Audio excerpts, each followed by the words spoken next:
Panorama Sardo, in collaborazione con Cofimer, il primo consorzio di garanzia collettiva Fidi a sostegno del terziario, in Sardegna. Con Remosa, l'energia green del futuro è di casa. Suentu, vini nuovi da terre antiche. Fratelli Cellino, la qualità è emozione. CNA, l'associazione degli artigiani e delle imprese italiane. Grafiche Ghiani, l'esperienza di una vita, l'innovazione più avanzata. SE Trand, settore ecologia, dal 1979 al servizio dell'ambiente in Sardegna.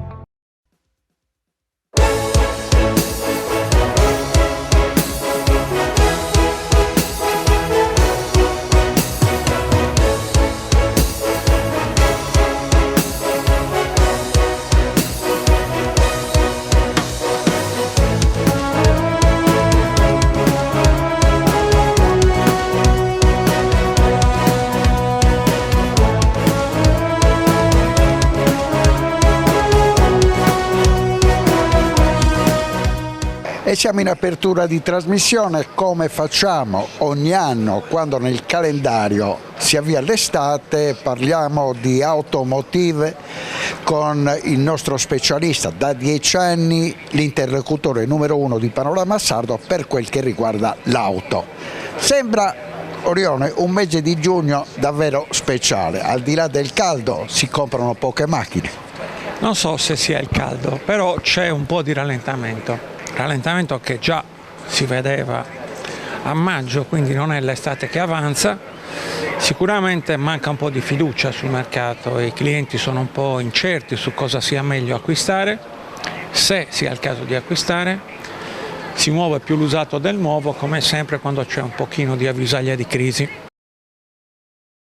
La notizia è che in questo mese di difficoltà aumentano i contantisti. Chi sono? Quelli che vanno a comprare l'auto in contanti, e questo è un problema per le concessionarie. Diciamo che la quota di clienti che vogliono comprare l'auto in contanti è in leggero aumento, perché in questi anni sono aumentati i tassi di interesse, per cui spesso il cliente non vede, fra virgolette, la convenienza, e se ha del denaro da parte preferisce, diciamo, acquistare pagando tutto subito. Per noi il problema è relativo, nel senso che comunque il cliente i soldi ce li dà. D'altro canto chi diciamo, si fa i conti e magari i contanti non gli bastano, cosa fa? Prolunga i tempi di acquisto. Siccome la voglio pagare in contanti, non la compro adesso, la compro tra un anno, una volta che li ho messi da parte. Il finanziamento è la stessa cosa, solo che non li metti da parte e poi compri, ma li paghi volta per volta. Quindi il problema è che l'aumento dei contantisti, al di là del fatto che noi si faccia meno finanziamenti e quindi ci sia anche una minore marginalità legata ai premi variabili delle case, c'è il fatto che il cliente non acquista finché non li ha tutti, mentre il finanziamento serve ad anticipare i tempi di acquisto. Quindi per noi è un segnale leggermente cattivo. I tassi poi stanno diminuendo, sono diminuiti molto dal picco di un anno fa. Guerre a parte, sembra che possano scendere ancora, per cui sarà più semplice per il cliente non guardare il mezzo punto, il punto e mezzo, le differenze che ci possono essere tra tenere i soldi sotto il materasso in banca investiti da qualche parte o pagarci la macchina, perché poi il problema è sempre quello: se calano quegli strumenti finanziari del piccolo risparmiatore, il cliente non vede interesse a tenersi bot o le azioni bancarie, magari riscatta quei suoi risparmi e li usa per comprare la macchina. Andiamo all'attualità. 4 regioni, Piemonte, Veneto, Lombardia, Emilia e Romagna, dal 1° ottobre avranno un grande problema, anzi è iniziato il conto alla rovescia. L'Euro 5, le macchine che sono datate 2009-2015 non potranno più circolare in queste regioni nei centri superiori ai 30.000 abitanti.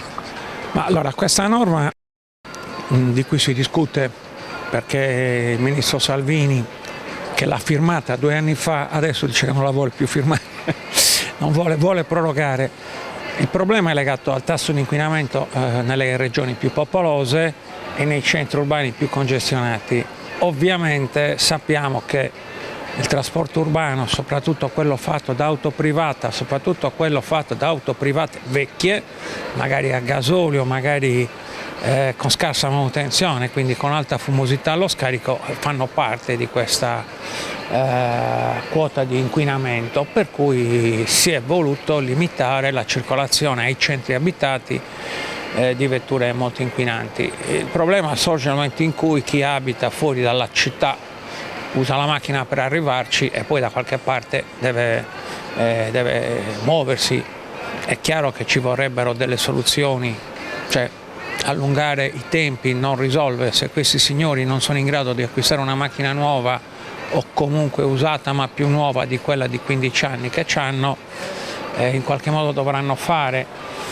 Cambiare una norma si può fare, ma poi fra un anno siamo di nuovo punto a capo. Magari bisognerebbe prevedere che quelle persone, invece di arrivare, diciamo, sotto il posto di lavoro al centro della città, possano mollare la macchina in un parcheggio di scambio e prendersi un mezzo pubblico, perché poi le soluzioni, volendo, si trovano negli altri centri urbani. Ci sono efficienti sistemi di servizio pubblico, magari non sono pratico, ma non credo che a Milano sia un problema muoversi senza macchine, tanto per dirne una, però si fa molta demagogia su questo.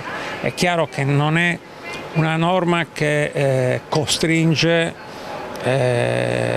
diciamo, il cliente a cambiarsi la macchina. Se non si è ancora cambiato la macchina dopo 15 anni, evidentemente non è in condizione di farlo. Evidentemente gli incentivi messi in questi decenni non l'hanno mai convinto, probabilmente non ha i soldi, probabilmente non vuole fare un finanziamento, probabilmente ritiene di non dover spendere del denaro per muoversi. Secondo me sono tutte questioni puramente demagogiche, perché poi si passa dall'eccesso di dire io la macchina elettrica da 50.000 euro non me la posso comprare, mi tengo la vecchia 1 diesel. Magari ti compri una macchina di 7-8 anni usata e hai risolto il problema. Quindi c'è molta demagogia sia da chi diciamo, cavalca questo malcontento, sia anche da chi si culla nel fatto che si possa aspettare ancora per allungare questo brodo della transizione ecologica. Si va per gradi e allora se c'è una macchina di quelle che ogni tanto vediamo che col fumo di scarico evidente, che quindi è chiaro che è molto inquinante, passa una leggermente meno inquinante, non aspettare che ci sia la soluzione magica, la famosa auto che non inquina mai, non esiste, anche quelle elettriche inquinano quando le producono, quindi il problema non si pone secondo me. Altro tema di attualità riguarda un nome, un grande protagonista che si chiama Luca De Meo, un signore che è nato alla corte di Sergio Marchionne, poi si è fatto un nome in tutta Europa, ha risollevato le sorti della Renault che era in grande difficoltà. A un certo punto, la scorsa settimana, ha salutato tutti e si è trasferito dal mondo dell'auto al mondo del lusso. Ma su questa notizia, premesso che insomma, un manager di grande valore può permettersi di cambiare casacca come ha fatto più volte nel mondo dell'auto, se ha deciso di cambiare settore avrà voluto provare una nuova sfida, avrà magari visto un mondo con guadagni più alti per i manager. La maggior parte dei commentatori se n'è andato De Meo, l'auto europea è morta, i toppi fuggono prima che la nave affondi. A me mi sembra una grande stupidaggine. Io credo che se è come quando un calciatore abbandona un campionato nazionale per andare a giocare in un altro campionato, non è che gli diciamo te ne vai dall'Italia, vai a giocare in Premier League, quindi il campionato italiano è morto. No, lì lo pagano di più, probabilmente più sfidante. Sappiamo che sta andando a guidare un gruppo che è in difficoltà, lui è un uomo di marketing, probabilmente ha raccolto una sfida più grande. Non è che non vale più Renault, non vale più il mercato europeo, ci sono anche lì tutta una serie di commenti, perdonatemi, da bar molto ignoranti. A me leggere i giornali e vedere commentatori in teoria qualificati che la buttano sul se n'è andato De Meo, quindi il mercato europeo è morto. Ma de che? Ricordiamoci che i manager cinesi, gli ingegneri cinesi, sono cinesi di stipendio, ma sono tutti europei, americani. Evidentemente gli hanno offerto una cifra più alta, magari non ha voluto andare a guadagnare di più in un altro mercato e ha cambiato settore, mi sembra una cosa più che normale. Dottor Orione, ci avviamo alle conclusioni. L'argomento principale riguarda Trump. Da quando è ritornato alla Casa Bianca ha deciso che c'era ancora una storia per le auto a motore termico. Questo ha cambiato il mercato? Ma per il mercato europeo fortunatamente Trump ancora conta poco. Probabilmente per il mercato statunitense sì, ricordiamoci che negli Stati Uniti, tranne la California, tutti gli altri stati sono ben più indietro del mercato medio europeo. In Italia, che le auto elettriche rappresentano oggi circa il 5%, siamo più avanti dalla media degli Stati Uniti. Trump sappiamo che è un negazionista di quello che è il riscaldamento globale, ha sempre professato che bisogna trivellare, vendere il petrolio americano, il gas, fare il fracking, tutto quello che inquina. E passatemi il termine, chi se ne fotte dei nipoti, ci interessa stare bene a noi adesso, quindi lui sta parlando a questa pancia del paese, quella che gira con i grossi pick-up 8.000 a benzina, e il problema del riscaldamento globale per lui non è un problema, è un pressapochismo demagogico che influenzerà il mercato americano. Lui ha tolto i contributi, ha già detto che la norma californiana, che è simile a quella europea, cioè che dal 2035 non si potrà più girare con le auto termiche, non vale niente, lui la norma la cancellerà. Però sul mercato europeo le decisioni di Trump per adesso non ci influenzano. Il problema nostro è il nostro legislatore che, nonostante 1000 pareri contrari, continua a perseguire questo concetto della neutralità carbonica e quindi auto a tasso di inquinamento zero fra 10 anni. Ci sono 10 anni, vediamo cosa succede, nel frattempo magari Trump muore pure e noi prendiamo altre decisioni. Questo è molto prematuro. L'unico vero problema è che tutti questi discorsi e queste enfatizzazioni di questi discorsi confondono il cliente che oggi deve comprare la macchina e quindi non sa cosa comprarsi perché fra 10 anni. Questo è il vero problema, tant'è che il mercato è lento. Abbiamo un mese di giugno molto brutto come immatricolazione sia a livello nazionale che a livello locale, perché la gente ascolta tutte queste campane e la fa più difficile di quanto sia. Oggi ti compri una macchina, fra 10 anni non sai neanche quale macchina si potrà acquistare, quindi comprala oggi, non aspettare 10 anni per vedere cosa succede. Questo è un po' il problema vero.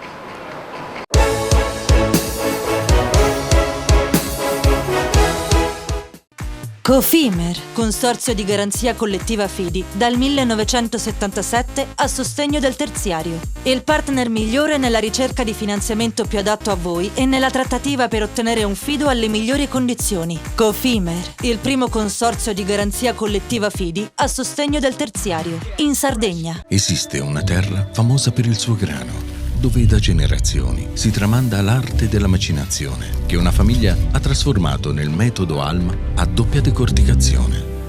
Alma, dal latino anima, perché macina solo l'anima del chicco, quella più pura, che dà alla pasta un colore brillante e un gusto intenso. Così nasce la nuova pasta Cellino. Fratelli Cellino, Mastri Mugnai, dal 1955. Remosa, in attività in Sardegna dal 1955. Oggi è leader nazionale nello sviluppo del progetto Idrogeno Verde. Con Remosa, l'energia green del futuro è di casa. Difficile rapporto con le banche? Conta su CNA. CNA, l'associazione degli artigiani e delle imprese italiane.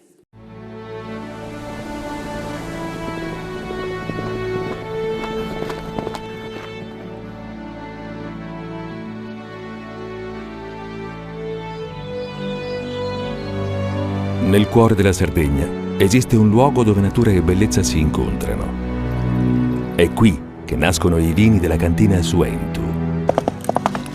Suentu, vini nuovi da terre antiche. Fai impresa, la fai bene, meriti credito.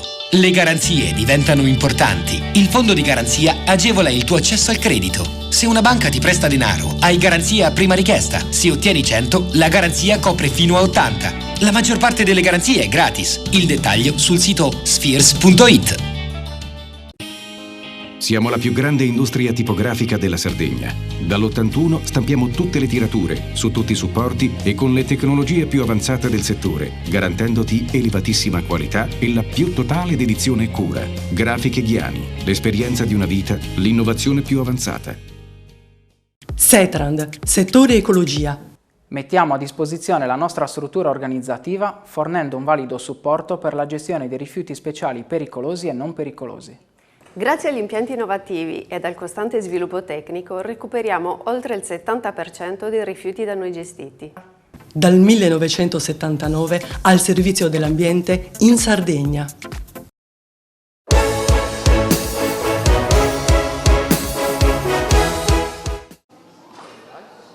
Amici di Panorama Sardo, siamo qui riuniti nel rettorato di Cagliari per un simposio davvero particolare, un evento epocale che parte dall'America. Il New York Times dichiara che l'America sta per perdere una generazione di scienziati. L'Italia risponde convocando in Sardegna una call to action all'azione, Women Stand Up for Science, cappeggiate dalla senatrice a vita Elena Cattaneo, nota per lo studio trentennale sulla Corea di Huntington, che illustrerà con l'intervento delle maggiori scienziate italiane lo stato dell'arte e delle scienze nel mondo.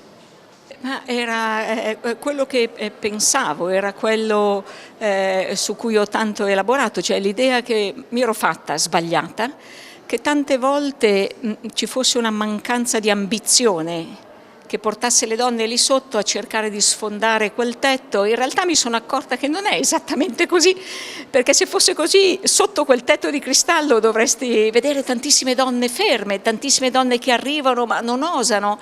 In realtà il problema è molto prima. In realtà il problema è che tante donne neanche arrivano a vederlo il soffitto di cristallo. E la metafora giusta me l'ha consegnata una giurista dell'Università di Trieste. Lei parla del pavimento appiccicoso. Le donne restano intrappolate molto prima, vengono limitate molto prima nelle loro libertà come conseguenza di condizionamenti che subiamo fin da quando siamo piccole. E per capire il peso di questi condizionamenti noi dobbiamo studiarlo il fenomeno, cioè non si può parlare del divario di genere e delle donne che faticano ad arrivare come se fosse qualcosa di un problema individuale, qualcosa di glamour. No, è un problema della collettività e va studiato con il metodo della scienza per capire quali sono le condizioni che impediscono alle donne di muoversi, di liberarsi da questi stereotipi e di dare spessore e dimensione ai loro desiderata, perché è giusto che sia così. Un prospetto abbastanza provocatorio dice: il problema della donna nel mondo del lavoro arriva quando nasce l'emergenza natalità. Con la denatalità davvero inizia ad affrontarsi a livello collettivo il problema anche della donna nella scienza. Cosa vuole aggiungere? Ma cioè, semplicemente che insomma, lo vediamo penso in tutte le professioni, no? Le donne nelle professioni più insomma, profonde o adesso non voglio dire apicali, nei ruoli apicali sono sempre molto meno. Se guardo all'università i professori ordinari, le professoresse ordinarie sono ancora il 25%, il 27%, quindi significa che c'è qualcosa nelle storie delle donne, lo sappiamo, no? Fa parte della storia evolutiva della nostra specie, che le ha relegate a funzioni, o meglio che le ha portate a obbedire al ruolo che la società assegna a loro, invece che scegliere se stesse. E allora l'invito invece è quello, ed è l'invito di cui parleremo oggi, proprio di scegliere se stesse, che significa appunto non cedere, ma significa anche chiedere chiedere che quelle condizioni che impediscono lo sviluppo personale cambino. Una precondizione per cambiare la storia è ovvio, cioè la gestione della famiglia, la gestione della casa. Ci sono studi che dimostrano che il 70% del lavoro che si compie nelle famiglie, nelle case, è onere femminile. Ci sono studi che ti dimostrano che non ci sono gli asili nido, la donna non può farcela. Ci sono studi che dimostrano che le donne sono quelle sempre più impiegate a tempo parziale, sono quelle che chiedono più permessi, che tra l'altro poi significa anche incidere a livello economico, sullo stipendio annuale significa, ma anche magari sulla pensione. Quindi ecco che arriva anche il problema del gender gap pay, della differenza di salario, che anche quello ha un sacco di conseguenze. Quindi bisogna ammettere che il problema esiste, bisogna parlarne e lavorare insieme, uomini e donne insieme, per risolvere un problema che al momento blocca metà del nostro cielo. A tal proposito, un'ultimissima domanda. Ora il tema del divario di genere è entrato in maniera quasi direi permanente nel dibattito sociale. Lei ritiene ci siano dei rischi tangibili di passi indietro? Allora, per me il rischio è costante, ma su tutti i diritti. Cioè, se non ci si muove, siccome la società evolve, se non ci si muove, si resta fermi a dove eravamo ieri e sarà un passo indietro. E muoversi significa, lavorare affinché non solo non si perdano i diritti acquisiti, ma ci siano sempre più persone che possano godere di quei diritti. Quindi i diritti conquistati vanno difesi e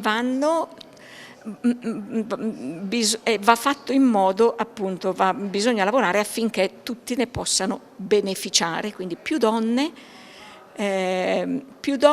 disposte e pronte a mettersi in campo. Non c'è nessun motivo per rinunciare, non c'è nulla di biologico che possa essere discriminante per una donna per il solo fatto di essere donna verso le sue ambizioni. Non c'è proprio nulla di diverso dal punto di vista biologico dall'essere uomo o donna nel tema di capacità e di sviluppo cognitivo. Sono i condizionamenti intorno, anche questi sono esperimenti che dimostrano che il condizionamento intorno ti favorisce o no, ma biologicamente siamo uguali e abbiamo tutti il diritto di raggiungere i nostri traguardi. Women Stand Up for Science, un auspicio, un call to action. Cosa si aspetta da queste giornate?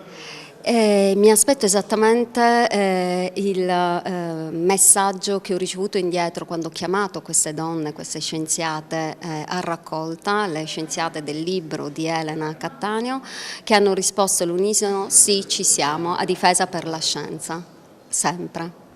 Lei da elettrofisiologa, ben narrata appunto nel libro, lei è un regalo per noi, un regalo che ci ha voluto fare la senatrice Elena Cattaneo, che racconta appunto sia la vita e le storie di ricerca, esattamente in quest'ordine. Mi interessava chiederle come ha vissuto da cervello di ritorno. Lei ha fatto Sardegna, Sicilia, Sardegna, con numerose esperienze all'estero. Come si è sentita da cervello di ritorno? Che spazio ha trovato in Sardegna? Che spazio c'è per la ricerca in Sardegna oggi? Allora, io sono tornata molti anni fa. Molti anni fa ho trovato un'apertura incredibile, perché io penso che la Sardegna sia un territorio accogliente, ed è per questo che auspico che anche altri cervelli possano rientrare. Io ci provo sempre a far tornare i sardi o comunque ad attrarre italiani che hanno studiato e che si sono formati altrove. Il mio stesso gruppo di ricerca non è solo di sardi, quindi assolutamente io ritengo che la Sardegna possa essere, essendo una terra accogliente, possa essere un polo di attrazione. Proprio nel raccontarsi a Elena Cattaneo, lei parla del privilegio dello studio, ma anche del dovere del raccontare la ricerca. Ecco, come vive questo suo impegno, questa sua responsabilità di personaggio, di protagonista della scienza nel tessuto sociale?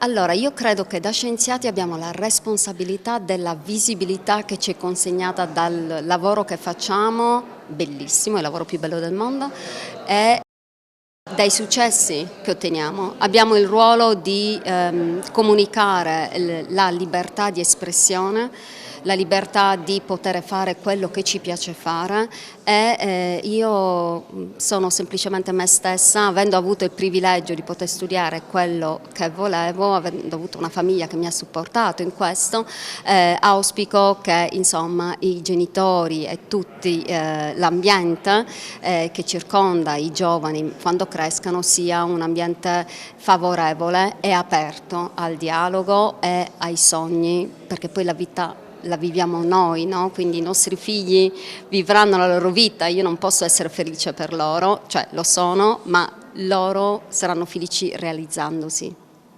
Molto bene, senta, tra terrapiattisti, Novax, qual è la difficoltà, che ostacoli trova lei nel raccontare l'attività di ricerca, l'attività scientifica vera e propria? Allora, purtroppo abbiamo Google e quindi se da un lato abbiamo le persone che si fidano degli scienziati, dall'altro abbiamo appunto i terrapiattisti, i Novax, quelli per cui la sperimentazione con gli animali non è necessaria, e quindi lo sforzo che bisogna fare da scienziati è quello di non aggredire, di essere aperti al dialogo e di dimostrare coi fatti e coi dati scientifici la realtà delle cose. Poi noi siamo scienziati, quindi se sbagliamo dobbiamo essere forti e saldi nel dire mi sono sbagliato. Alessio Cozzolino, non sono troppo lontani i tempi in cui Sergio Mattarella ti insignì dell'onore del titolo di Alfiere della Repubblica, però in un percorso anche abbastanza nutrito è riuscito a ricavarsi un ruolo nel panorama divulgativo delle scienze in Italia. Ha una rubrica all'interno del Corriere della Sera in cui ha una responsabilità enorme, quella di narrare l'attività di ricerca. Come trovare per questo evento che è assolutamente rivoluzionario, quella che è la declinazione italiana della Stand Up for Science, che parole troverà Alessio? Beh, penso che sia importante raccontare gli avanzamenti che la scienza sta compiendo, portando al centro le storie e le protagoniste di questi avanzamenti, che sono le scienziate che oggi si sono riunite qua a Cagliari, stanno riunendo, stanno parlando e discutendo anche degli sviluppi della scienza. Insomma, la scienza non può svilupparsi senza che vi sia quella pluralità di voci che contraddistingue il sapere scientifico, e di conseguenza le parole che servono a raccontare questo evento sono sicuramente delle parole di inclusione, delle parole che quindi mettono al centro le protagoniste, e anche delle parole di orgoglio sardo, perché è un evento che, come appunto evidenziavamo poc'anzi, è un unicum anche a livello nazionale, perché è un evento in cui le protagoniste della scienza sono riuscite a riunirsi in un'epigone del movimento Stand Up for Science, che è nato di recente a seguito delle politiche anti-universitarie, anti-accademiche che stanno purtroppo verificandosi negli Stati Uniti d'America, e quindi questo movimento è un unicum appunto, ed è a Cagliari, quindi sono parole di orgoglio quelle che possiamo spendere nei confronti di questo evento, perché prima tra tutte l'università è un'università sarda a riunire le donne nelle scienze. In questi giorni lei ha un ruolo fondamentale come uomo a servizio della scienza, la sua parola al servizio della scienza e anche della donna, direi in questo caso. Mi chiedo questo circa il suo operato. Come si raggiunge la dimensione collettiva della ricerca? Come riesce a comunicare la scoperta? Attraverso la condivisione della bellezza che nasce dalla scienza. La scienza non è una disciplina come alcuni possono ritenere arida, fredda, schematica. È una scienza che ha un metodo rigoroso, ma che ha anche una storia di collettività, di persone che sono animate da degli obiettivi, da degli ideali e che sanno lavorare assieme. E quindi il bello di raccontare la scienza è sicuramente far risaltare questo spirito di cooperazione che c'è tra gli scienziati, e anche stimolare un po' la curiosità che è propria di chi ama le scienze, di chi ne è appassionato. Dunque le parole chiave sono sicuramente condivisione di quello che c'è all'interno di un gruppo di ricerca, della fatica che si mette nel raggiungere certi risultati, ma anche la condivisione dei risultati, diciamo che sono due componenti fondamentali.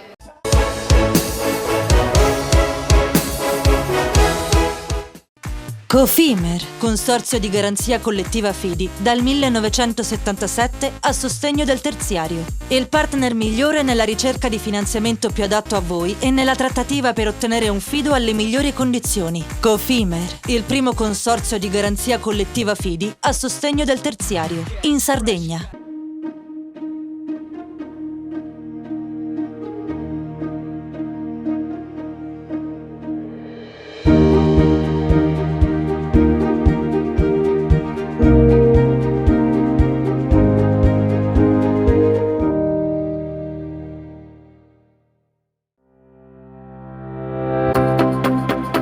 Remosa, in attività in Sardegna dal 1955. Oggi è leader nazionale nello sviluppo del progetto Idrogeno Verde. Con Remosa, l'energia green del futuro è di casa. Fai impresa, la fai bene, meriti credito. Non c'è solo il credito bancario. Con i mini bond e le cambiali finanziarie coperti dal fondo di garanzia, i tuoi progetti trovano nuovi investitori che credono in te. Contatta Spheres.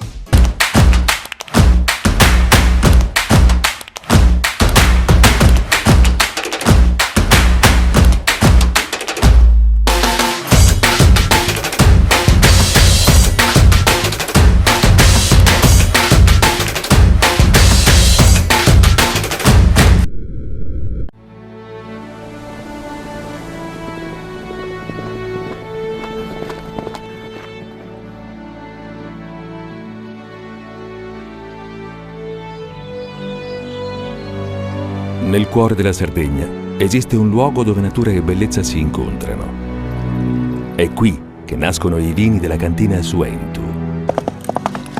Suentu, vini nuovi da terre antiche. Meno scartoffie e più efficienza? Conta su CNA. CNA, l'associazione degli artigiani e delle imprese italiane. Setrand, settore ecologia. Siamo in grado di attivare il servizio di pronto intervento ecologico in caso di emergenza e con potenziale contaminazione delle matrici ambientali. Forti delle nostre competenze e dei nostri mezzi, realizziamo bonifiche di siti inquinati anche da amianto. Dal 1979 al servizio dell'ambiente in Sardegna.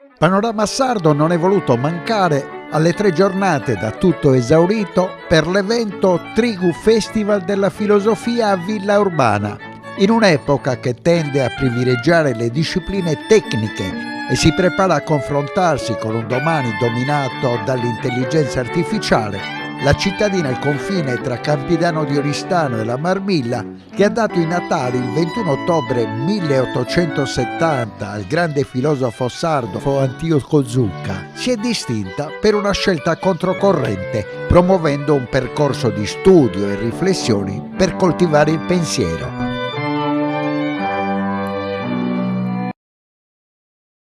Io ho 2 parole giusto per introdurre, poi Antonello Carboni, che è molto meglio di me, ci potrà aiutare a capire un passaggio di una scelta artistica, di una scelta anche politica, di scegliere l'arte all'interno di una comunità. Non credo che sia stato fatto apposta, però questi versi, che sono proprio l'incipit di una satira, di un poemetto in satira, compiono proprio in questo giugno 127 anni, perché furono pubblicati per la prima volta nel 1898, nel giugno del 1898, e sono un atto di grande ribellione, di grande stravaganza, diciamo, da parte di Antioco Zucca nei confronti di un pensiero lombroso, di un pensiero che voleva stigmatizzare per specie umane le tipologie di esseri viventi.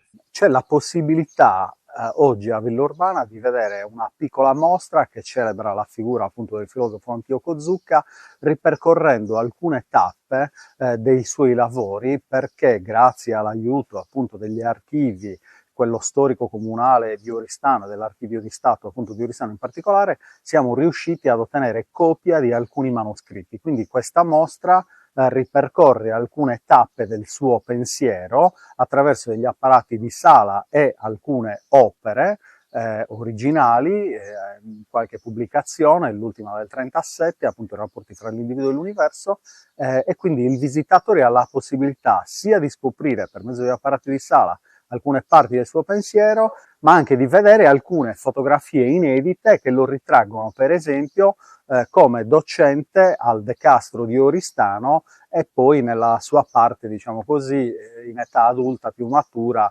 per le strade di Villaurbana.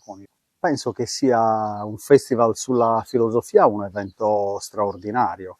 È una grande fortuna averlo in Sardegna e averlo in particolare a Villaurbana per ricordare e celebrare appunto la figura di Antioco Zucca, che evidentemente non è noto a tutti.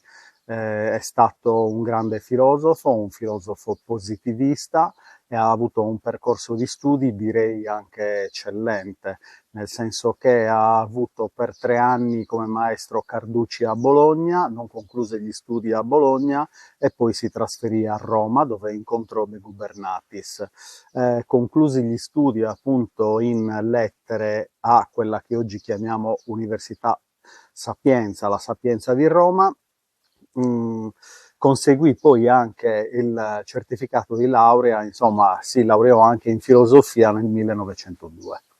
Il problema è riuscire a capire come possa essere attuale ancora oggi, se lo è, il pensiero di Antioco Zucca, quindi un pensiero diciamo così, forse finito definitivamente, insomma, finito di scrivere nel 37 con i rapporti fra l'individuo e l'universo, e noi dovremmo cercare di capire, per dirla con un altro filosofo che si chiamava appunto Gadamer, cercare di capire come possiamo abitare oggi il suo pensiero, quanto c'è di attuale in quel pensiero.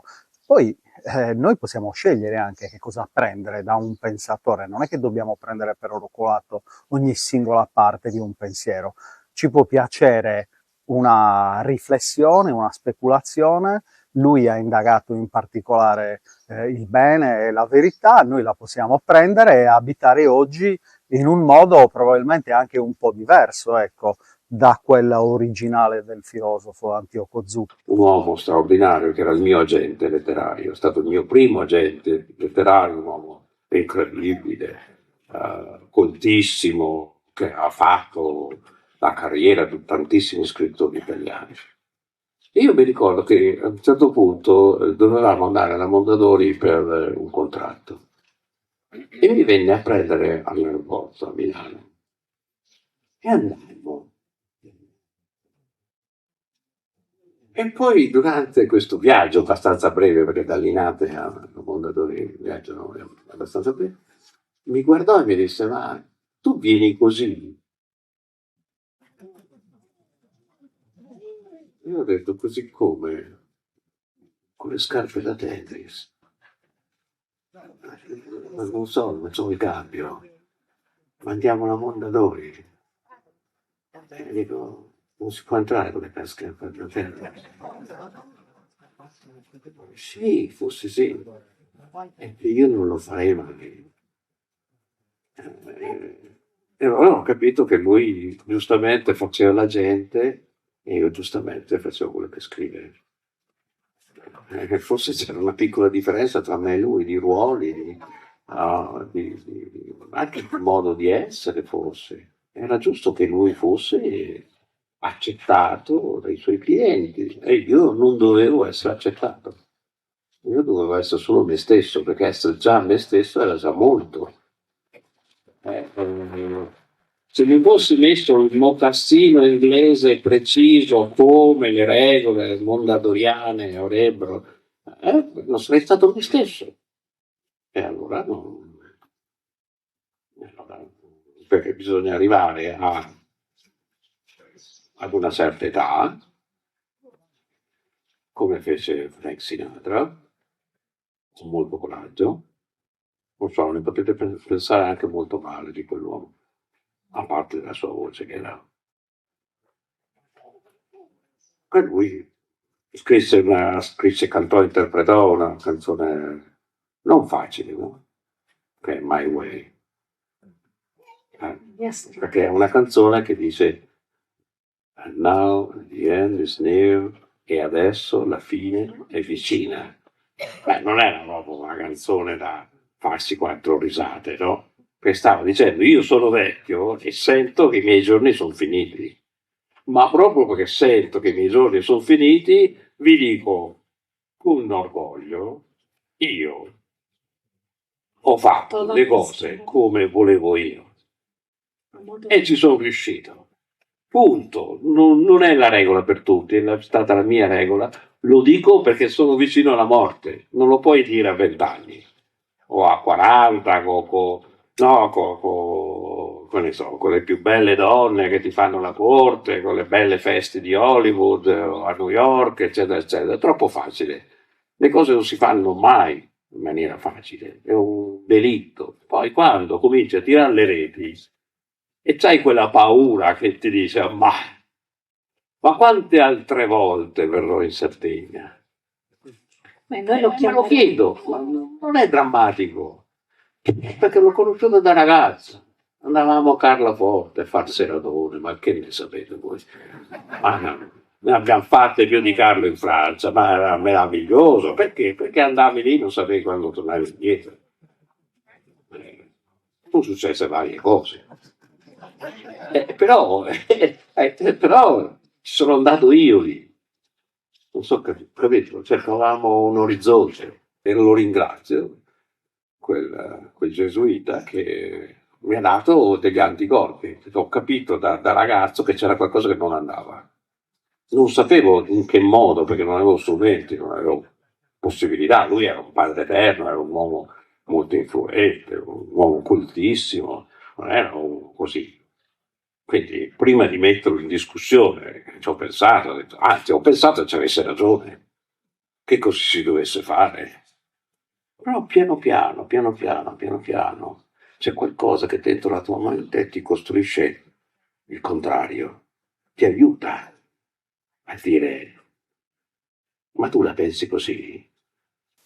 Ci si può chiedere perché c'è stata così scarsa attenzione in Sardegna verso Antioco Zucca, che è stato l'unico filosofo sardo del Novecento.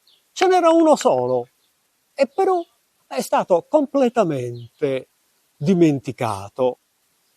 Quali sono state le ragioni? Le ragioni possono essere molteplici. Una di queste è la corrente filosofica, quella del positivismo, alla quale sembrava avesse aderito. In realtà il pensiero di Zucca è molto più mobile, è molto più vario di quanto non si possa credere.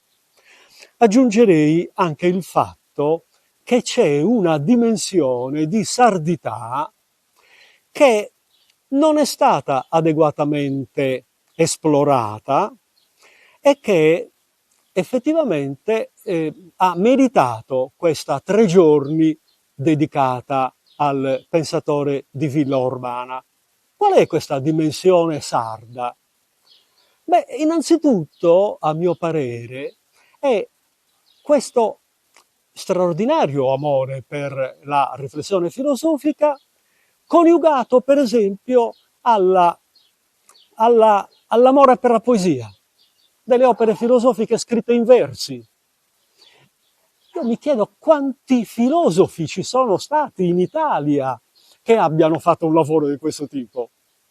Non ne conosco altri, se non dei poeti che hanno filosofato, ma non dei filosofi che hanno poetato o che si sono espressi in versi, va bene, nel loro pensare. E quindi già questa connessione è molto caratteristica, ecco, dell'essere pensatori sardi, e c'è stato lui. Ecco, quindi questa 3 giorni che è Villa Urbana, il paese in cui è nato ed è anche deceduto a 90 anni nel 1960, è una 3 giorni assolutamente necessaria, che richiede indubbiamente anche delle nuove puntate, magari in anni successivi, se come io ho potuto constatare, ci sarà quella attenzione che quest'anno c'è stata attorno a questo personaggio estremamente interessante che ha operato per buona parte della sua vita nella penisola, che ha tanto viaggiato in mezza Europa, che ha avuto a che fare con ben 3 premi Nobel, va bene? E come mai, torno a dire, ci sia stato un così lungo oblio, però si è anche verificato il grande interesse che tutti hanno potuto constatare, e ci si augura che possano esserci delle puntate successive. La scelta di realizzare un festival della filosofia nasce dall'esigenza di incontrarsi in tempi in cui le persone ormai si allontanano, le persone si chiudono nelle loro vite e escludono il contatto e il confronto con gli altri. Quindi abbiamo sempre maggiore bisogno di questi momenti, quindi il festival nasce con questo scopo, con l'intenzione proprio di riavvicinare le persone non solo tra di loro ma anche al pensiero e all'introspezione, perché come vediamo spesso ci si interroga sempre meno e si vive di stereotipi, quindi con un pensiero sempre più profondo forse si è in grado anche di superare quelle che sono le criticità del nostro tempo, come ad esempio abbiamo parlato molto di quello che sta accadendo adesso in scenari un po' non tanto lontani da qua, per cui se riuscissimo davvero a collaborare, a parlare, a dialogare tra noi, potremmo evitare situazioni come quelle che si stanno verificando ad esempio in Medio Oriente. Iniziativa certamente meritevole, perché dei filosofi sardi si sa poco, e tra l'altro sono anche pochi. Pochi paesi possono vantarne uno della statura di Antioco Zucca. Posso fare qualche riferimento a Collinas o a Gadoni, per dire, però Zucca è una personalità dal punto di vista culturale di prestigio non semplicemente italiano, ma direi europeo.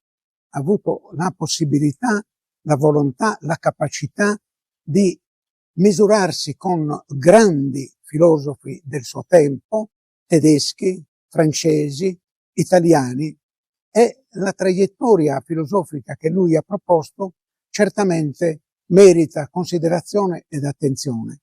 Quello che soprattutto è importante in Zucca è la sua volontà nell'avviare un percorso di studi, di approfondimenti filosofici, culturali in generale, devo dire anche letterari, che sono di insegnamento oggi anche alle nuove generazioni.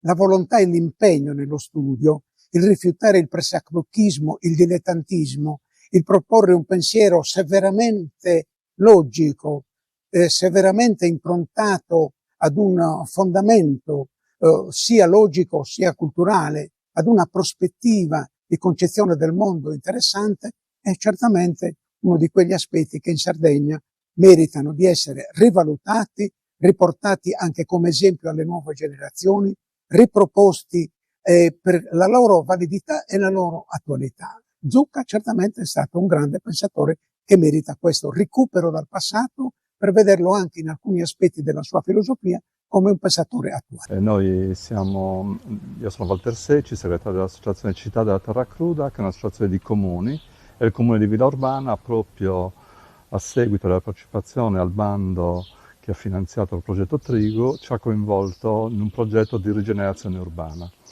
In questi giorni abbiamo affrontato i temi appunto dell'abitare qui a Villa Urbana, quindi attraverso uno staff composto prevalentemente da architetti abbiamo documentato il patrimonio storico edilizio proprio di Villa Urbana.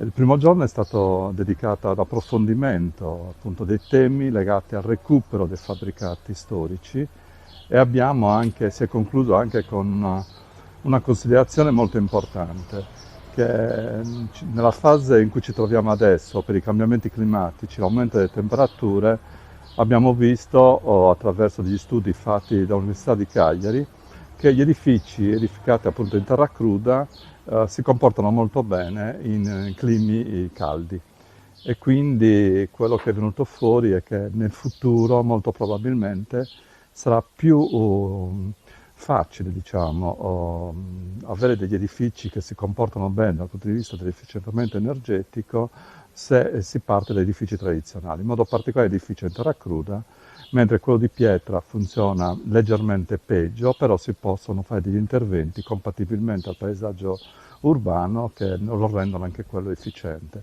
Altro discorso invece è tutto edificato, diciamo, dagli anni 60 in poi, che ha utilizzato materiali molto poveri, inizialmente il blocchetto di cemento, poi il laterizio, e recentemente hanno provato di tutto per poterli rendere efficienti dal punto di vista energetico, ad esempio con il cappotto, però noi pensiamo che il cappotto non possa essere una soluzione per il futuro. E quindi tutto quel patrimonio sarà molto, molto più difficile da recuperare, tenendo conto che non abbiamo ancora fatto i conti, diciamo, con il cemento armato, che prima o poi presenterà tutte le criticità di quel materiale. Inoltre, quando noi interveniamo nell'ambito di questi progetti, cerchiamo, perché il lavoro più importante che facciamo è quello di portare l'uso del materiale terra nel contemporaneo, perché se non si porta il materiale nell'uso contemporaneo si ha difficoltà anche a salvaguardare il patrimonio storico. Altra attività, quando interveniamo in questi paesi, cerchiamo anche di incontrare quelli che noi chiamiamo i custodi dei saperi tradizionali. E quindi tra la mattina e il pomeriggio abbiamo proposto 4 attività attraverso degli artigiani e degli artisti.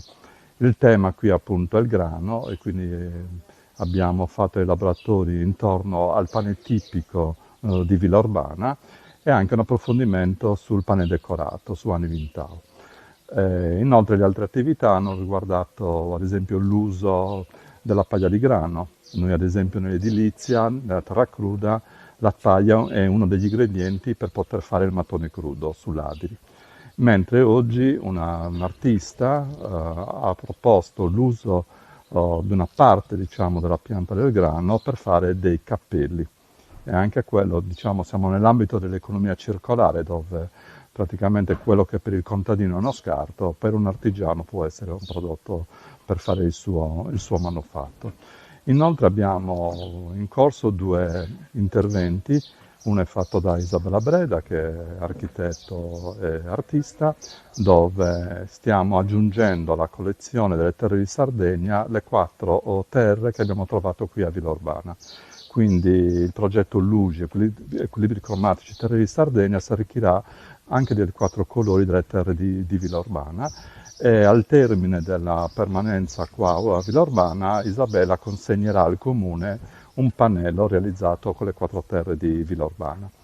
Altro intervento artistico è anche quello, diciamo, intorno al pane, i cosiddetti pani d'argilla. L'artista Giubana, che interviene spesso in opere d'arte collettiva, ha invitato la comunità locale, le persone che stanno visitando la Casa del Pane in questi giorni, a realizzare un proprio pane. Tutti questi pani alla fine faranno parte di una composizione, diciamo, artistica che verrà allestita qua sempre alla Casa del Pane. Ecco, noi speriamo di aver dato un contributo, diciamo, sia agli amministratori locali, ma anche ai proprietari delle case tipiche tradizionali di Villorbana per lanciare un messaggio. Questi edifici, che sono edifici caratterizzati da una forte identità culturale, ha senso non solo recuperarli, ma noi diciamo di più. Chi oggi capisce il valore di questi edifici molto probabilmente domani non se ne pentirà, perché avrà fatto un investimento sia dal punto di vista economico che culturale.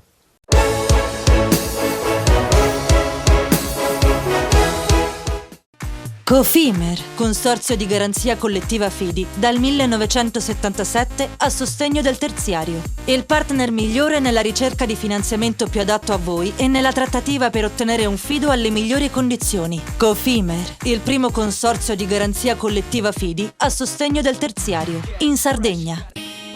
Siamo la più grande industria tipografica della Sardegna. Dall'81 stampiamo tutte le tirature, su tutti i supporti e con le tecnologie più avanzate del settore, garantendoti elevatissima qualità e la più totale dedizione e cura. Grafiche Ghiani, l'esperienza di una vita, l'innovazione più avanzata.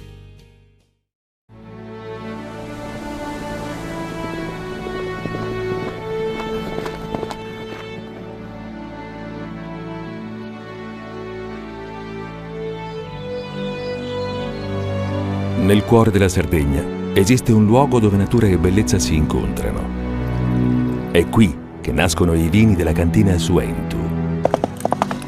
Suentu, vini nuovi da terre antiche. Nessuno lotta per la tua impresa? Conta su CNA. CNA, l'associazione degli artigiani e delle imprese italiane. Remosa, in attività in Sardegna dal 1955. Oggi è leader nazionale nello sviluppo del progetto Idrogeno Verde. Con Remosa, l'energia green del futuro è di casa. Fai impresa, la fai bene, meriti credito. Le garanzie diventano importanti. Il fondo di garanzia agevola il tuo accesso al credito. Se una banca ti presta denaro, hai garanzia prima richiesta. Se ottieni 100, la garanzia copre fino a 80. La maggior parte delle garanzie è gratis. I dettagli sul sito sfirso.it. Fratelli Cellino, mettiamo la nostra qualità in buone mani. La farina per i professionisti. Nuovo mulino, nuove farine. Setrand, settore ecologia. Mettiamo a disposizione la nostra struttura organizzativa fornendo un valido supporto per la gestione dei rifiuti pericolosi e non pericolosi, in linea con la nostra certificazione EMA. Dal 1979 al servizio dell'ambiente in Sardegna.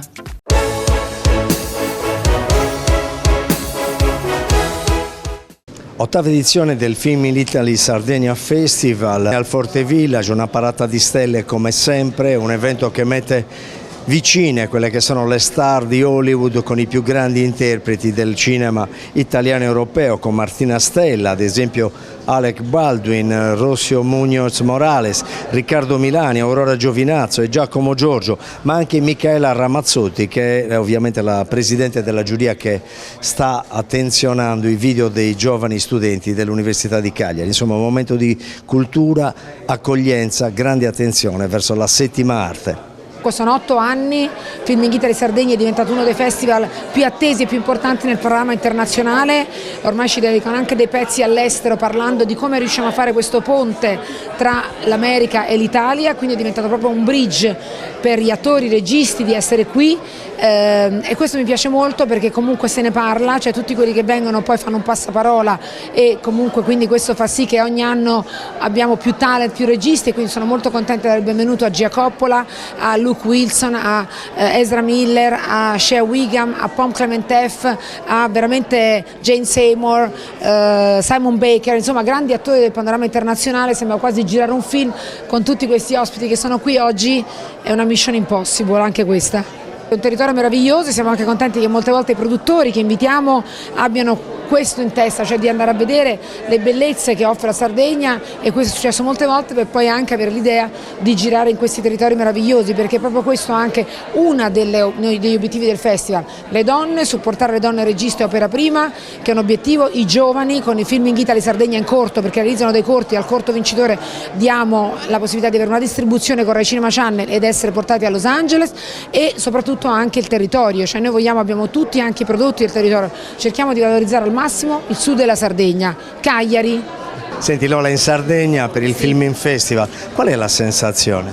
La sensazione è di molta gratitudine e molta emozione, perché ormai sono quasi 20 anni che vengo con diversi show e diversi spettacoli in Sardegna, ma definitivamente il filming è qualcosa di magico, esserci sempre, portare anche nuova musica. Oggi infatti starò interpretando Who I Am, che è una canzone, una versione nuova di mambo italiano, así que giusta per il festival, per il glamour, per la magia che quest'arte ci propone ogni volta, no? Insomma, la Sardegna ti piace? Amo la Sardegna, amo lo spirito della gente, amo la spiaggia, amo la bellezza selvaggia che ha la Sardegna. A parte sempre mi trattano con tanto amore, non dimenticherò mai quel primo concerto all'Arena di Cagliari, poi le mie presentazioni al Fort Village, quindi sono molto molto felice e molto grata. Buon divertimento. Grazie, abbraccio a tutti quanti. Il Filming Festival è un po' la sintesi di questa vetrina straordinaria per l'isola. Si cresce di anno in anno e si va verso quali pubblici, Assessore? Allora, i festival, i grandi festival non avevano mai avuto una loro dignità istituzionale, nel senso che venivano ricompresi all'interno degli eventi di spettacolo. Abbiamo voluto tra i 12 cartelloni dei grandi eventi, proprio perché hanno una capacità davvero forte di intercettare un pubblico non facilmente raggiungibile con le azioni di marketing tradizionale o digital marketing, destinargli un apposito cartellone. Il Filming Festival, con tante star internazionali, con tanti volti conosciutissimi di Hollywood, ma anche star nazionali che contano decine, centinaia di migliaia di follower, basta un solo selfie per raggiungere una quantità e una qualità di soggetti che davvero sarebbe costosissimo farlo con altri sistemi. Questo vale naturalmente in maniera particolare per festival come questo del cinema, che ha tante star internazionali, ma vale anche per gli altri festival. Pensiamo ai festival jazz, ai festival letterari, agli altri festival musicali, blues e così via. E quindi aver destinato un canale di finanziamento specifico ai festival va proprio in questa direzione. Quali sono i dati, se possiamo estrapolarli, e lei sicuramente lo può fare, quali sono i dati di questo avvio di stagione? Allora, l'anno scorso abbiamo avuto una crescita davvero eclatante, 15,4% non era mai successo nella regione Sardegna di un anno rispetto all'altro, quindi pensare di poter avere ulteriori incrementi è sicuramente ottimistico. Già mantenere questo numero di 19 milioni circa di presenze sarebbe estremamente significativo, consolidarlo, però devo dire che i dati, che ancora non abbiamo quelli sulle presenze ma abbiamo quelli sugli arrivi negli aeroporti e nei porti sardi, vanno in questa direzione, consolidamento ma anche già leggero incremento, quindi diciamo che siamo ottimisti perché si possa migliorare già quello che è stato un record storico per la Sardegna.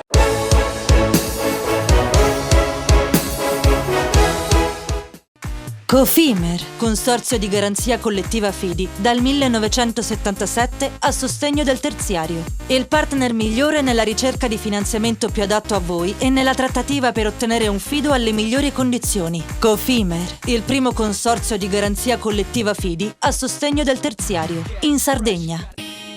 Siamo la più grande industria tipografica della Sardegna. Dall'81 stampiamo tutte le tirature, su tutti i supporti e con le tecnologie più avanzate del settore, garantendoti elevatissima qualità e la più totale dedizione e cura. Grafiche Ghiani, l'esperienza di una vita, l'innovazione più avanzata.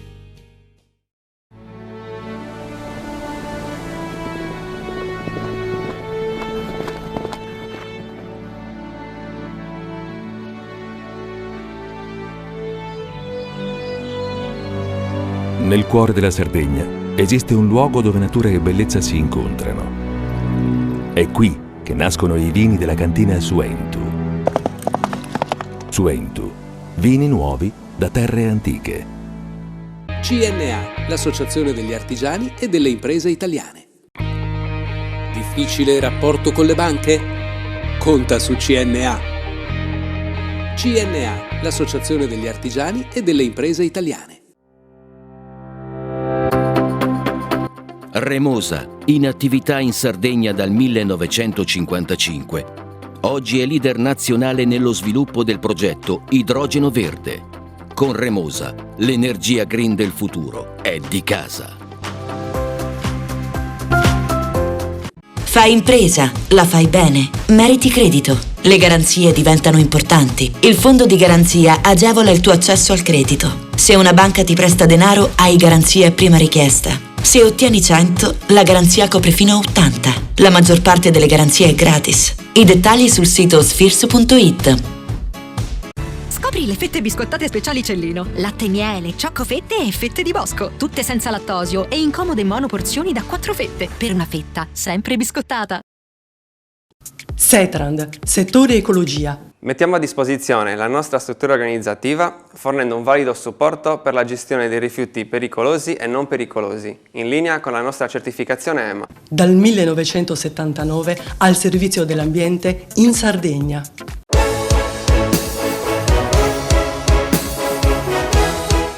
E ci avviamo in chiusura della puntata, abbiamo ancora 2 blocchi, nell'ultimo parleremo con Ruben Razzanti, una novità ai microfoni di Tele Sardegna, parleremo con lui che è uno specialista di intelligenza artificiale, ma adesso parliamo dell'ultimo report varato dall'ufficio studi della CNA.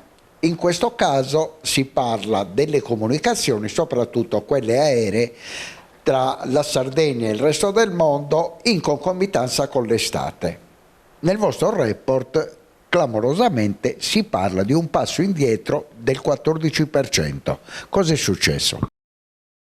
Il report, come lei ricordava, è una simulazione che compiamo un po' tutti gli anni e che va a valutare l'offerta da un punto di vista delle combinazioni di volo dei più grossi aeroporti del centro Europa, e quindi parliamo di Parigi, di Berlino, di Francoforte, di Monaco e di tutti gli aeroporti che insistono sull'area metropolitana di Londra, e quindi delle combinazioni di volo verso i 3 scali aeroportuali sardi nel periodo di punta del Ferragosto.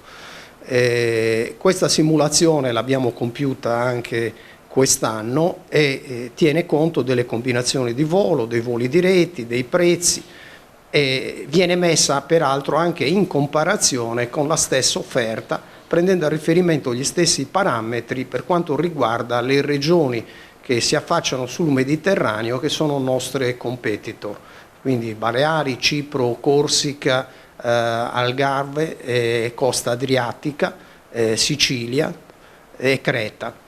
Ecco, da questa simulazione la Sardegna rispetto allo scorso anno ha un numero di combinazioni di volo nettamente inferiore, nell'ordine del 14%, con una contrazione media che riguarda invece i nostri competitor dello 0,7%.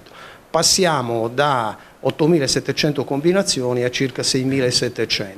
E questo è il dato riassuntivo del report, che però mette insieme tutta un'altra serie di dati che riguarda anche i tempi medi di arrivo nei nostri 3 scali, i costi, e questo ovviamente con la comparazione con il resto degli aeroporti a cui facevo riferimento.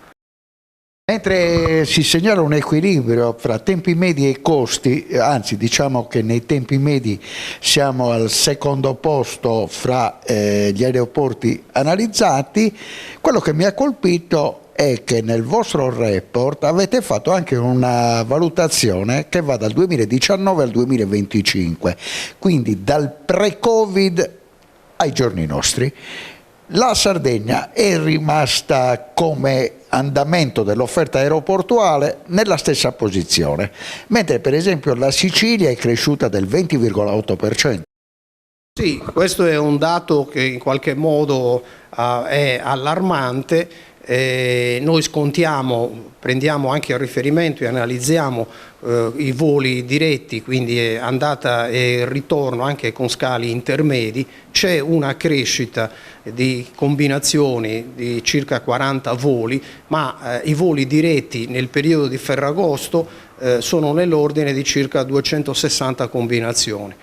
Pensiamo per esempio alle Baleari con 3.700 o alla Corsica con 1.650, siamo abbondantemente indietro, siamo quasi buoni ultimi e quindi è qui che bisogna fare lo sforzo per incrementare il volume dei voli, bisogna passare attraverso le combinazioni dirette perché sono quelle in grado di far crescere i volumi.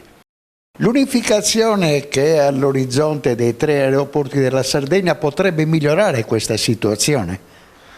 Beh, la finalità dell'unificazione è mettere insieme in maniera sinergica i 3 aeroporti, i 3 scali e evitare che questi si facciano una concorrenza in negativo e quindi mettere insieme le energie degli scali significherebbe anche aumentare, avere una capacità di contrattazione molto forte con le compagnie. Questo dovrebbe ovviamente aumentare i flussi, le combinazioni, rendere più efficiente l'offerta.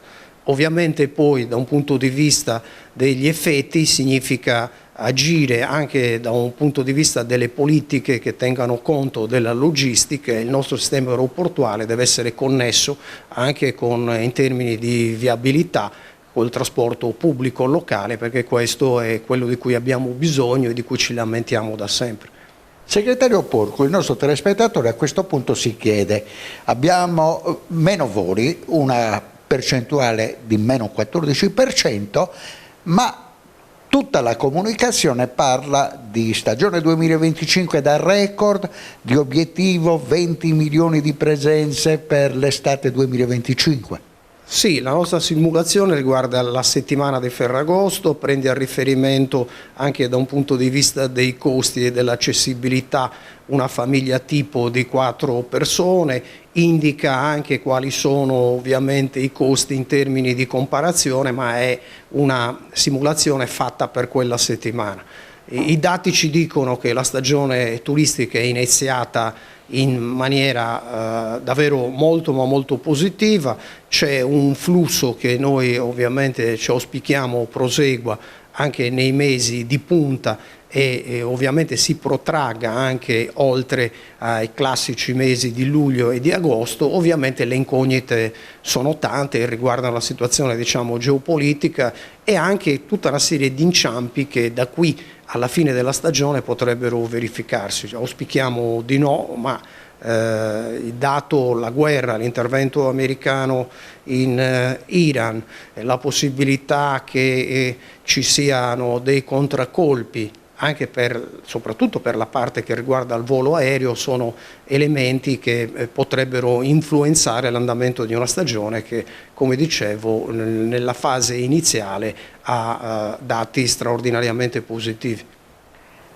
Negli ultimi giorni si sono succeduti report partendo da Top 1000 della Nuova Sardegna, poi abbiamo avuto il rapporto Krenos e infine quello della Svimes e di Banca Italia.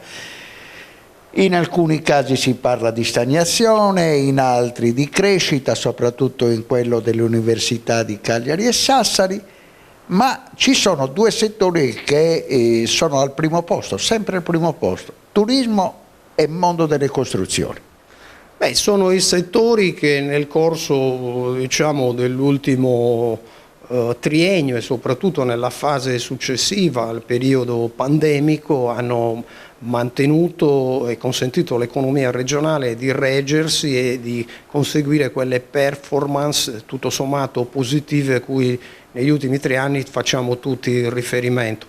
Questo però anche segnala un dato che viene ripreso sia dal rapporto Krenos che dalla Banca d'Italia, che la crescita, e tra l'altro viene confermato anche dai report che noi facciamo nelle prossime prossimi giorni presenteremo il rapporto annuale sulle costruzioni.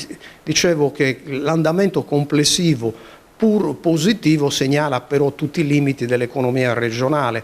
Le chiavi di successo in questi due ambiti, turismo e costruzioni, non trovano un contraltare per esempio nella manifattura, nel settore industriale, e quindi, lo rileva la Banca d'Italia, c'è una condizione in cui valore aggiunto e produttività del sistema economico regionale decrescono, sono molto al di sotto della media italiana, e abbiamo una composizione dell'andamento della nostra economia che è molto caratterizzata da un livello di capitale umano a basso valore aggiunto. E questo ovviamente preoccupa da un punto di vista della prospettiva e limita la possibilità che la Sardegna possa, se ovviamente non cambia il registro, muoversi su un sentiero durevole di crescita e di sviluppo.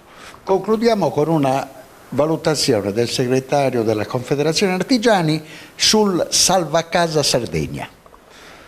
Salvacasa è avviato ormai alle battute con i termini di approvazione. Abbiamo visto che sono stati accolti a grandi linee quelli che sono i riferimenti della normativa nazionale.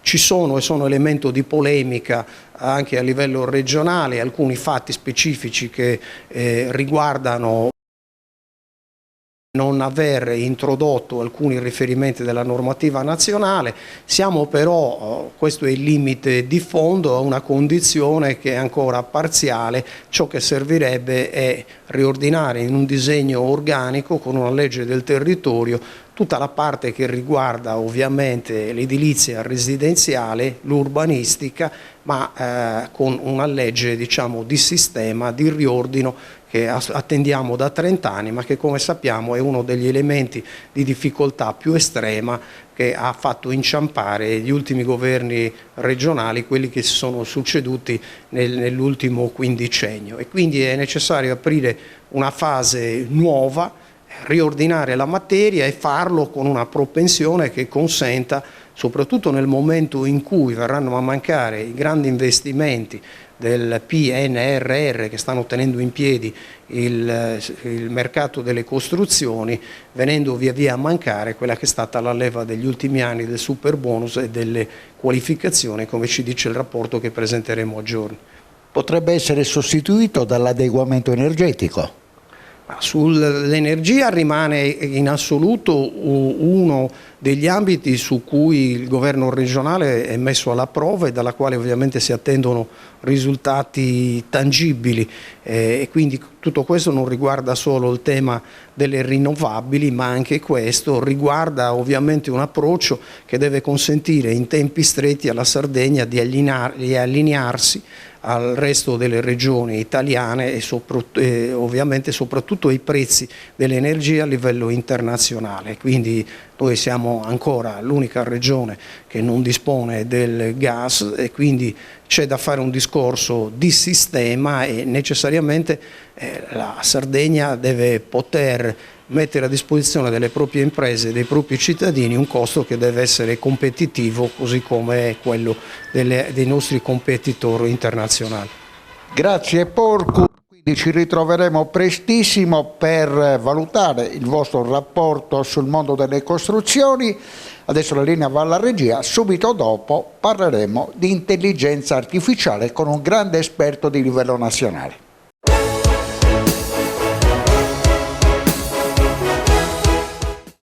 Cofimer, consorzio di garanzia collettiva Fidi, dal 1977 a sostegno del terziario. Il partner migliore nella ricerca di finanziamento più adatto a voi e nella trattativa per ottenere un fido alle migliori condizioni. Cofimer, il primo consorzio di garanzia collettiva Fidi a sostegno del terziario, in Sardegna.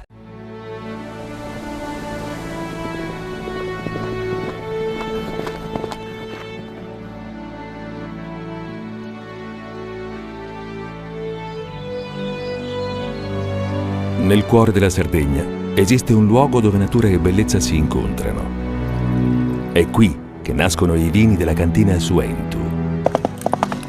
Suentu, vini nuovi da terre antiche. Meno scartoffie e più efficienza? Conta su CNA. CNA, l'associazione degli artigiani e delle imprese italiane. Fai impresa, la fai bene, meriti credito. Le garanzie diventano importanti. Il fondo di garanzia agevola il tuo accesso al credito. Se una banca ti presta denaro, hai garanzia a prima richiesta. Se ottieni 100, la garanzia copre fino a 80. La maggior parte delle garanzie è gratis. Il dettaglio sul sito spheres.it. Remosa, in attività in Sardegna dal 1955. Oggi è leader nazionale nello sviluppo del progetto Idrogeno Verde. Con Remosa, l'energia green del futuro è di casa. Tutto inizia da un amore. Le farine, i mangimi, la pasta, le fette biscottate, la distribuzione, l'ospitalità. Dal 1953, Gruppo Cellino. Non c'è limite ai sogni. Siamo la più grande industria tipografica della Sardegna. Dall'81 stampiamo tutte le tirature, su tutti i supporti e con le tecnologie più avanzate del settore, garantendoti elevatissima qualità e la più totale dedizione e cura. Grafiche Ghiani, l'esperienza di una vita, l'innovazione più avanzata. Setrand, settore ecologia. Forti delle nostre competenze e dei nostri mezzi, realizziamo bonifiche di siti inquinati anche da amianto. Mettiamo a disposizione la nostra struttura organizzativa fornendo un valido supporto per la gestione dei rifiuti pericolosi e non pericolosi, in linea con la nostra certificazione EMA. Dal 1979 al servizio dell'ambiente in Sardegna.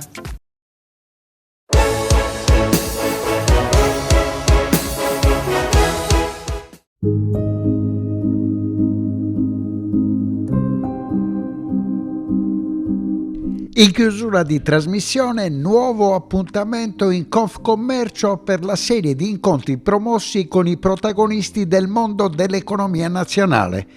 Dopo Chicco Testa, presidente di Assoambiente, promotore del ritorno all'energia nucleare, Luigi Crespi, lo spin doctor di Silvio Berlusconi e Niki Grauso, Carlo Cottarelli, l'economista candidato premier scelto da Sergio Mattarella dopo la fine del governo Conte, e Gabriele Fava nell'ultimo appuntamento. Vediamo chi è il nostro ospite di oggi. Sono Ruben Razzante, professore di diritto dell'informazione all'Università Cattolica di Milano, editorialista di importanti quotidiani nazionali, quelli del gruppo QN, Rifeser, la Gazzetta di Parma e altri. Ho dato alle stampe diversi volumi nel campo del diritto dell'informazione, materia che insegno anche alla LUMSA di Roma, e sono qui per presentare l'algoritmo dell'uguaglianza, l'ultimo volume che ho scritto per Franco Angeli editore con la prefazione della senatrice a vita Liliana Segre, con cui collaboro da 2 anni come consulente della Commissione straordinaria antiodio del Senato, che si occupa proprio di combattere le discriminazioni, e noi siamo qui per interrogarci sul ruolo che possono avere le tecnologie nelle azioni di contrasto alle discriminazioni. Nel dettaglio e nel particolare si parla di intelligenza artificiale. L'intelligenza artificiale è il focus delle mie ultime ricerche scientifiche, accademiche sul tema del ruolo che possono avere gli algoritmi nelle azioni di contrasto alle disuguaglianze, quindi per affermare un corretto rapporto tra uomo e tecnologia. Certamente il tema dell'intelligenza artificiale è sulla bocca di tutti, però poi bisogna affrontarlo in modo corretto, perché la retorica non serve, perché i facili entusiasmi non servono e non servono neanche le drammatizzazioni. Bisogna spiegare correttamente alla collettività che cos'è l'intelligenza artificiale, come contribuire al benessere individuale e collettivo, quali sono i rischi dell'intelligenza artificiale e quali sono le opportunità dell'intelligenza artificiale in tutti i settori. Quindi è importante che l'intelligenza artificiale venga compresa, studiata, approfondita e usata in modo corretto e responsabile. Vediamo quali sono le principali opportunità.